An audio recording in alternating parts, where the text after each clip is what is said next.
ঈদকে সামনে রেখে জমে উঠেছে বরিশালের মার্কেটগুলো। সকাল থেকে লোকজনের সমাগম দেখা দিল, বিকেলে ক্রেতাদের ভিড় অনেক বেশি। দর্শক, বরিশাল চকবাজার এলাকা থেকে ভিডিও চিত্র ধারণ করা হয়। কথা হয়েছে বিভিন্ন ক্রেতা ও বিক্রেতাদের সাথে। তবে এবারের ঈদে নারী ও শিশুদের কেনাকাটার চাপ একটু বেশিই দেখা গেছে। তবে এবারের ঈদে নারীদের নতুন পোশাকের 5টি নতুন কালেকশনের জমজমাট চকবাজারের মার্কেটগুলো।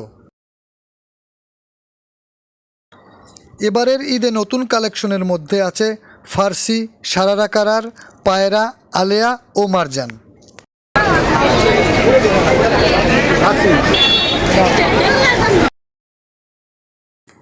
দর্শক, আমরা বিভিন্ন ক্রেতাদের সাথে আলাপ করে জানতে পারলাম এবারের ঈদে প্রথম দিকে নারী ও শিশুদের কেনাকাটার চাপ একটু বেশি। তবে রমজানের শেষের দিকে ছেলেদের পাঞ্জাবি টুপি কেনার চাপ একটু বেশিই থাকবে। এ বিষয়ে চকবাজারের এক বিক্রেতার সাথে আলাপকালে তিনি বরিশাল নিউজ টিভি 24-কে জানায়, আচ্ছা, ঈদকে সামনে রেখে আপনাদের কিরকম বেচা বিক্রি? হ্যাঁ, ওই যে আমাদের ম্যানেজার কাছে বলেন, গত বছরের চাইতে ভালো। কাস্টমার কিরকম আছে? কাস্টমার আছে, তো কম দামে কাস্টমারটা বেশি। আলহামদুলিল্লাহ কাস্টমার আছে, কাস্টমার আছে। আর এবার ঈদে কিরকম মাল আসছে, মানে নতুন কি আইটেম আসছে? অনেক ডিজাইন আছে।